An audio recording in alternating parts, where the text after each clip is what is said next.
আসসালামু আলাইকুম, সবাইকে আমার চ্যানেলে স্বাগতম। আপনারা সবাই কেমন আছেন? আমি আল্লাহর মতো অনেক ভালো আছি। আশা করি আপনারা সবাই খুব ভালো আছেন। আজকে মটরশুঁটি দিয়ে বিরিয়ানি রান্না করব। আর কিভাবে করতেছি সেটাই আমি আপনাদের সবার সাথে শেয়ার করব। এই যে বিরিয়ানির জন্য মাংসগুলোকে আমি আগে কষায় নিতেছি। সেজন্য কষানোর জন্য মাংসগুলো ধুয়ে ভালো করে যাবতীয় যা মশলা আছে সব মশলাগুলো দিয়ে মাংসটা বসায় দিছি। তারপরে মাংসগুলোর মধ্যে একটু সামান্য অর্ধেক পরিমাণ বিরিয়ানির মশলা দিছিলাম আর অর্ধেক রেখে দিছিলাম।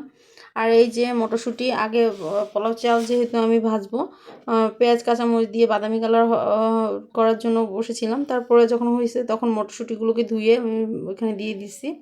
দেওয়ার পর একটু ভালো করে নেড়ে নিতে হবে, যেহেতু মটরশুঁটিগুলো একটু কাঁচা, একটু তেলের মধ্যে ভেজে নিতে হবে। আপনারা যদি ইউটিউব চ্যানেলে নতুন হয়ে থাকেন তাহলে প্লিজ আমার চ্যানেলটা সাবস্ক্রাইব করে দিবেন। ফেসবুক পেজ থেকে ফলো দিয়ে লাইক দিয়ে শেয়ার করে দেওয়ার সুযোগ করে দিবেন। মটরশুঁটিগুলো যখন একটু পরিমাণ ভাজা হয়ে গেছে দেখে বুঝবেন, তখনই এই যে ধোয়া চালটাকে আমি কত 10-15 মিনিটের জন্য ভিজিয়ে রাখছিলাম। ভিজিয়ে রেখে তারপর ধুয়ে নিছি, তারপর চালগুলোকে দিয়ে দিছি। দিয়ে ভালো করে এখন নেড়ে চেড়ে নেব। ভালো করে নাড়তে হবে যাতে চালের নিচে কোনো পোড়া না লেগে যায়। একটু ভালো করে নেড়ে চেড়ে নিতে হবে।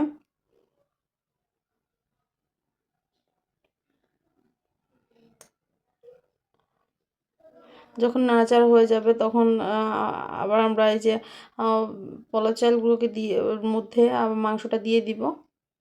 মাংসটা দিয়ে আবার ভালো করে নেড়ে চেড়ে নেব যাতে বিরিয়ানিটা দেখতে বেশি নিচে না লেগে যায়।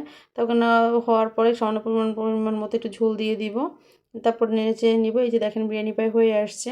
ভিডিওটা কেমন লাগছে আপনার কমেন্টে জানাবেন।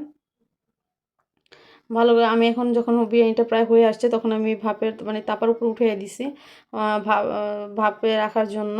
আসলে যখন চাউলটা একটু সামান্য পরিমাণ হয়ে আসবে তখনই ভাপে উঠিয়ে দিতে হবে, নাহলে চালটা বেশি পরিমাণের সিদ্ধ হয়ে যাওয়ার সম্ভাবনা থাকে, নাহলে কাঁচা না হওয়ার সম্ভাবনা থাকে। এই যে দেখেন আমার রান্নাটা হয়ে গেছে, দেখতে কেমন হয়েছে কমেন্টে জানাবেন। আল্লাহ হাফেজ।